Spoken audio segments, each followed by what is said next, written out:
Hey Steelers fans, I'm Thomas Mott. Welcome in today's Pittsburgh Steelers news and rumor video. Before we start though, trying to continue to grow the channels. A lot of you guys watch, but not a lot of you guys are subscribed yet, so help us out. If you enjoy the channel, enjoy these videos, you want to know everything that's happening with your Pittsburgh Steelers, go down below and hit that red subscribe button because we keep you guys up to date with the latest Steelers news and rumors. We do mailbag videos, roster breakdowns, and things are getting crazy as we get closer to the start of the NFL season, so make sure you guys go down below and subscribe.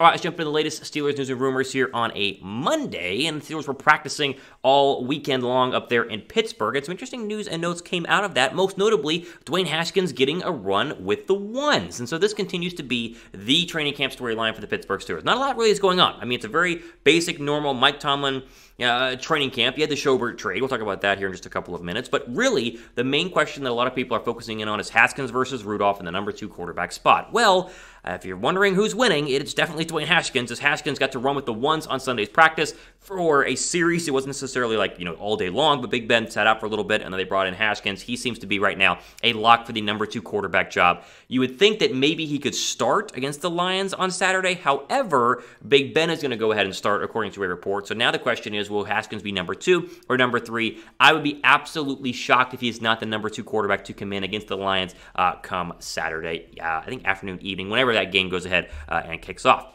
CBS Sports was all over this. They have a good write-up on what happened at practice over the weekend. You see that up on your screen. Quote, while he played well against backups, Haskins has yet to start a preseason game for the Steelers. He won't do so this week, as Big Ben Roethlisberger is slated to make his preseason debut Saturday against the visiting Lions. Haskins did, however, get a chance to run a 2-minute drill with the Steelers' first-team offense during Sunday's training camp practice. The drive resulted in a Steelers touchdown, as Haskins found receiver Chase Claypool in the left corner of the end zone.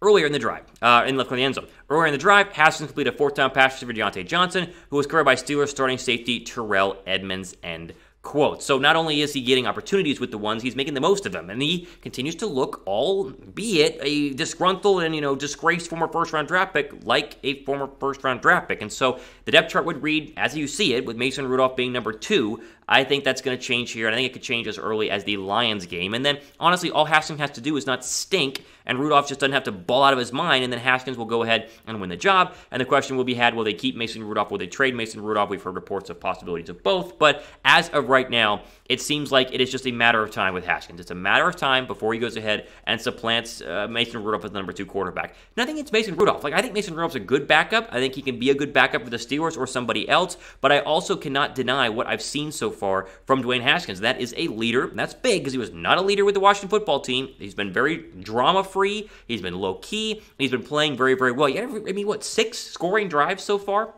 as the quarterback in Pittsburgh over the first 2 preseason games. He had 4 straight scoring drives at one point against the Philadelphia Eagles on last Thursday. And so he is making the throws, he's making the plays, and very clearly seems to be a league above a Mason Rudolph, which you would kind of expect. I mean, even though Rudolph has the more experienced time in the Steel City, Haskins has the better talent, and the ceiling for Dwayne Haskins should be a lot higher than Mason Rudolph. So this shouldn't surprise anybody. It is not guaranteed. And again, they could release a depth chart tomorrow for Saturday's game against the Lions saying that Haskins is number 3, but I think it's just a matter of time before Haskins eventually is, in writing, the number 2 quarterback on this roster because he's just playing that well. Now, if you're the number 2 quarterback, that means you got to come in and possibly win a game if Big Ben were to get hurt. So I'll ask the first question here. What's your confidence level that Dwayne Haskins could win you a game in the regular season if called upon? You feel good? I feel like he has a really good chance. Scale 1 to 10. What's your confidence level?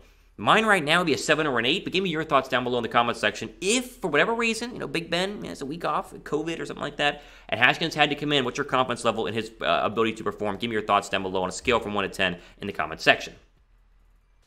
All right, there's some interesting updates on the Joe Schobert, Sherbert, I think of ice cream. Joe Schobert, get it right there, news that happened over the past couple of days. Of course, he's traded to the Pittsburgh Steelers by the Jacksonville Jaguars for a conditional late-round draft pick. Well, the even better news, it's already great news because this is a great trade, is that the Jaguars, as a part of the deal, are paying half of Schobert's $7 million salary in 2021. So the price of this guy for being a starting inside linebacker on Pittsburgh is I mean, pennies on the dollar. The cap hit right now is very low as well. I mean, everything that I keep seeing about this move is that it's a solid move. He was out there in pads today as he, of course, is getting his first little sniff at Steelers training camp, at Steelers practice over the past couple of days. And the fact that they're doing it for even cheaper than we originally thought is absolutely fantastic news for the money-tight Steelers. Now, behind the steel curtain is a good write-up on the Schobert current condition and what all went down over the weekend with his contract. Throw that up on the screen. Quote, Schobert was due a $7 million fully guaranteed base salary in 2021, as well as a $300K in roster bonuses in total for the season.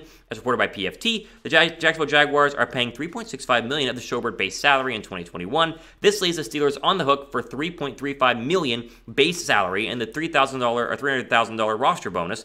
In all, the Steelers are responsible for the other $365 million for Schobert in 2021, according to Pro Football Talk. The Steelers weren't done. The Steelers also converted as much as Schobert's base salary as possible, $2.36 million into a signing bonus, according to Pro Football Talk. And that's, a lot of numbers there. You're not a numbers guy. Essentially, what this means is that they're saving a lot of money and they're not having to pay him his full salary because Jacksonville's going to do that, probably a part of the trade when it originally went down last week.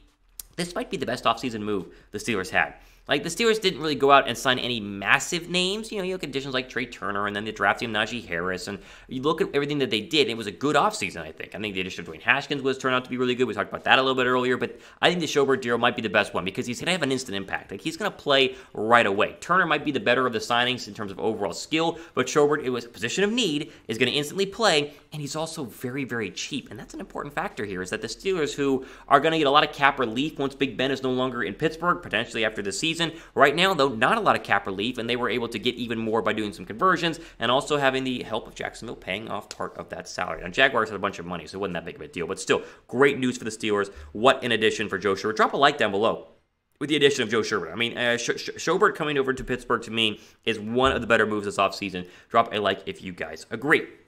Okay, the Pro Football, or I should say the NFL Network's top 100 list came out, at least the top, 50, 60 players, like 41 through 100 came out. 2 Steelers on the list so far. Cam Hayward, of course, star defensive lineman, appeared at 57 on the list, and he didn't seem very happy about that when talking about it over the weekend, although I think it's a pretty decent spot. I mean, Cam Hayward is considered one of the best interior pass rushers in the National Football League, and just being in the top 100 is a massive, massive deal. I'm pumped to see what he does this year. I mean, alongside TJ Watt, they're going to be really, really good, and the fact that we haven't seen Watt yet on this list probably tells me that Watt's going to be inside the top 30. Minka Fitzpatrick breaks the list. He's there at 52, so kind of the same stratosphere as Cameron Hayward.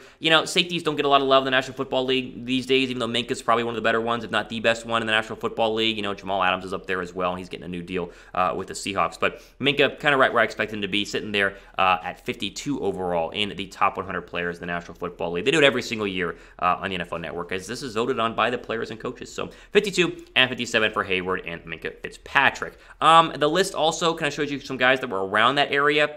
Here's 60 through 56. Hayward was right by guys like Tyrann Mathieu and Justin Herbert, who broke the list for the first time after his rookie season. Not a big surprise there, as Herbert was really, really good. Jason Pierre-Paul had a good year as well. We forget that he was one of the better pass rushers for the Tampa Bay Buccaneers. And then you go kind of closer to Minka, and he's around the Keenan Allen, Grady Jarrett, Justin Jefferson, Zadarius Smith range. And again, it's hard to safety versus Justin Jefferson, a wide receiver, versus Grady Jarrett, a tackle. And so, take this with as you will. I think you just make the top 100 is a big deal. Minka Hayward, deservedly so, inside the top 60. You guys agree with these rankings, right? I don't have any problem with them. I think that they're fine. If you think they should have been higher and you disagree, type 0 down below for no. If you do agree and you think that just being there is a good idea or a good thing for the player, type 1 down below for yes.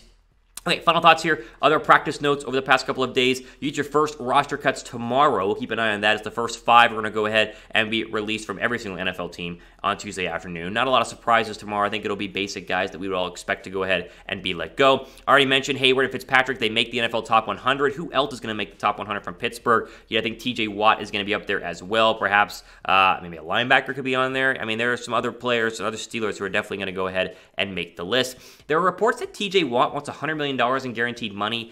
Didn't really have great sourcing on that, so I didn't want to put it as a main story, but something to keep an eye on here, as they still need to pay him, and a contract is still, in the works and in the future. But it's interesting that $100 million in guaranteed money, like the most guaranteed money the Steelers ever gave to somebody was Big Ben, like $37 million. So that's a lot. He's worth it, but that's a lot. Keep an eye on that one here the next couple of days. And Des Bryant tweeted about James Washington demanding a trade and says that he thinks that Washington should go to Minnesota because he wants them to play an explosive offense, which I mean, I guess Minnesota's an explosive offense. I don't know if Kirk Cousins is the quarterback you want throwing the football, but, I don't know how much of Dez Bryant's word you want to take into account. I don't think Dez Bryant has any say on this. He's a free agent wide receiver in and amongst himself, but in case you're wondering about the Washington situation, not a lot of changes there, but Dez Bryant is hoping that Washington could go ahead and move over to Minnesota. But we'll see if he's traded at all this offseason.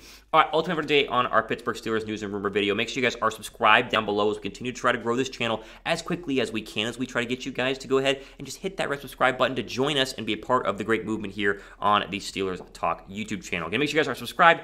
I am Thomas Mott as we go ahead and sign off for the rest of your Monday.